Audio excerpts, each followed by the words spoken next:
I was at work and I went to the restroom. Oh my God, there's blood. First thing you think of is, oh, period.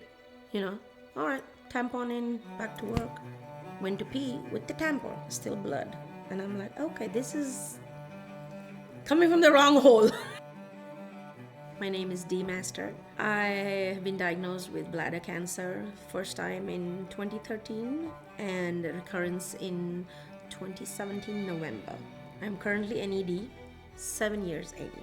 So fingers and toes crossed. It's 2026 and I'm alive, and some days I don't believe that. I grew up in Bombay, India. Spent half my life there. A very rambunctious, naughty kid. I grew up with 4 brothers, and that's why I have a potty mouth. And I can fight. So a very, very, at least childhood from 1 to 10 was very carefree, full of life. I was 16, and that was the first time I felt a lump in my left breast. And I have cancer history in my family from the maternal side. India is a very closed culture. We don't like to talk if you're sick. Everything is just pushed under the rug.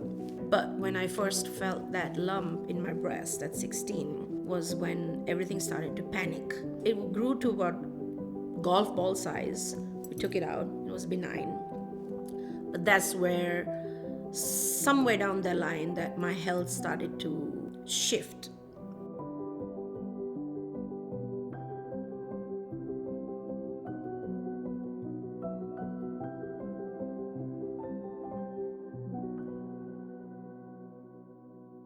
"2012 was extremely rough.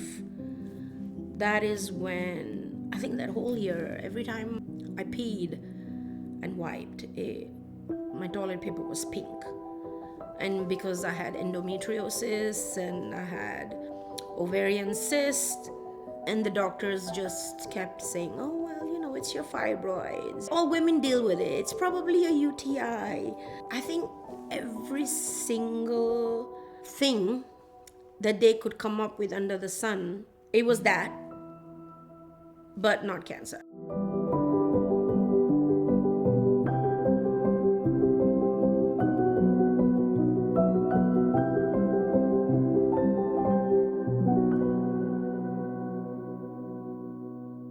Thanksgiving 2012, Black Friday specifically, I was at work and I went to the restroom. Oh my God, there's blood. It steadily got worse. It was chunks of clots coming out. And at that point of time, I Googled and I did not like what I read. So I thought, man, I'm just 33, you know? Probably not possible. This is what I'm worried about, not that. But apparently not. When somebody says you have cancer, your whole world spins. We never had a sit-down conversation with the urologist saying that I had cancer. I'm being rolled into, they have started the pre-drip, whatever, to kind of, you know, put me in a little happy place. This young man, they're pushing me towards the OT. And he is saying to them that, you know what? She has cancer. We're going to go inside. We're going to take the tumor out. We're going to put the chemotherapy in. We already have a plan. And this is me half awake.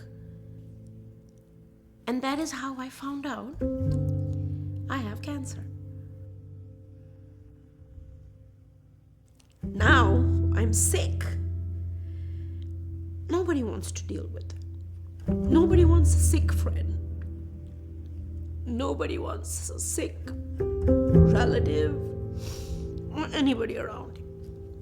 If you're happy and you're having fun and you're healthy, yeah.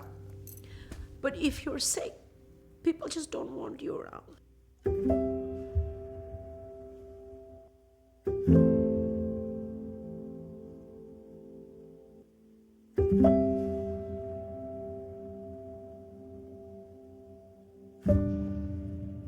At third chemo, I remember I was curled up on the floor of my bathroom because I was in so much of pain after the BCG. The pain was excruciating, and at that point of time, I just wanted to give up and say, okay, I'm not doing this. I'd rather die.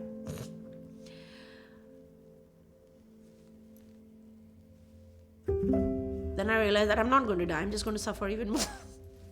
So I might as well get through this somehow or the other. Female anatomy is different versus male anatomy. All research has been done on men for bladder cancer. There has to be a shift in perspective, in treatment, better options, more options. Each person should be able to work with their oncologist, their surgeon, and come up with a plan that suits them. It's like you just get put in this little box and you need to shut the fuck up and stay in that box. If you talk and you try to get out of that box, we don't like you. Okay? But I'm tired of it. In my ideal world, going forward, or what I would like to leave for my children, of course, good health is something I wish for everybody around me. For a person that has lost health, understands it like nobody else would. Living in constant pain. I'm NED 7 years, but I'm dealing with so much stuff. Cancer is not over just because you're NED or because you're in remission.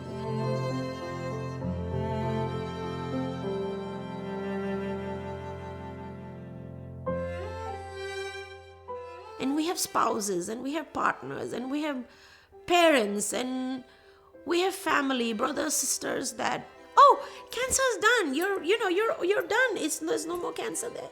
Yeah, but you don't understand what it does to you. What it does to your mental health, your physical health, your whole life. Just this much. We're not asking for a lot. We're just asking for a little bit of your empathy to just keep in mind they have been through a life-changing event. Just think before you talk. Don't be insensitive. Make the world a better place. Simple as that.